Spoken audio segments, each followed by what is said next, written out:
اعتراض لرو چې نن د امریکا جهازونه ډرون جهازونه د پیلوټ تیاري د افغانستان په فضا کې ګرځي. دا زموږ غوښتنه ده، دا د ټول ملت غوښتنه ده، دا د طالبانو د با احساس او متعهدو مشرانو غوښتنه ده. صراحت سره وایم چې د افغانستان فضا اشغال ده. موږ دا خبره کړې د دې لپاره چې دا ایمانی مسؤلیت ده او د ازادۍ لپاره موږ تر ټولو زیات قرباني ورکړه. موږ د امریکا هیڅ ډول حضور نه منو، موږ د بیګانه هیڅ سلطه نه منو، د افغانستان په یو انچ کې هم د پردي تسلط نه منو. د شوروي په خلاف هم موقف هم دا و، د امریکا په خلاف هم موقف هم دا و.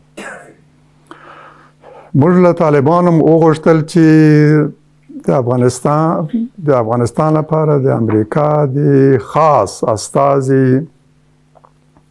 ټام ویسټ هغه وینا باید رد کړي چې د کانګرس په وړاندې کړې وه چې نن موږ په افغانستان کې فعال حضور لرو استخباراتي او د تروریزم ضد زموږ اداره او حضور ډیر مضبوط او فعال ده.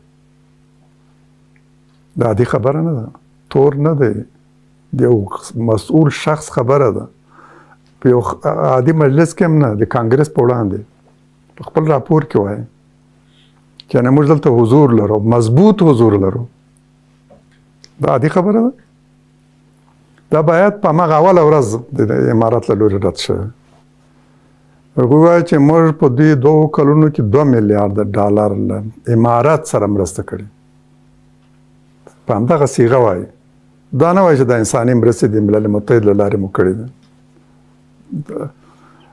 متاسفانه ځینې مزدور خبریالان پریوتي بې شخصیته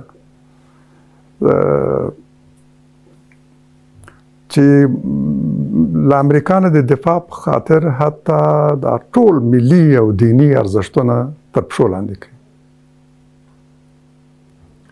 که افغانستان ته کوم سپکاوی کېږي دا ورته عادي خبره ده، خو چې امریکا په خلاف یو خبره هم څوک ونه کړي. هغوی دا غلط تعبیروي. واقعیت دا ده، د ټام ویسټ خبره ده په همدغه صیغه چې موږ نن په افغانستان کې استخباراتي او د تروریزم ضد مضبوطه اداره لرو او امارت اسلامي هم په خپلو ژمنو باندې ولاړ دی او عمل کوي. او موږ په دې 2 کلونو کې 2 میلیارده ډالر له امارت اسلامي سره مرسته کړې. وایي دا رد کړي، دا یو تور ده، ننګین تور ده، دا باید رد کړو. همدا خبره مو کړې. په ځینو به بده لګېږي، ولې باور مو دا ده چې شریف با احساسه خلک داسې ګڼي چې دا د دوی د زړه خبره ده. او زموږ طبیعت هم دا ده او تعهد مو هم دا چې سام زموږ د ملت د تاریخ د حیثیت ته صدمه رسوي، اعتبار ته صدمه رسوي، د هغه په وړاندې به کلک ودرېږو او د حق خبره به کوو. پایلې یې هم منو. عاقبت د امورو زموږ د رب په لاس کې. دا زموږ مضبوط او ډېر زوړ شعار ده. د حزب اسلامي په بیرغ کې هم په لوګو او نشان کې هم دا لیکل شوي. زموږ همدا باور چې عاقبت د امورو د الله تعالی په لاس، ولله عاقبت الامور.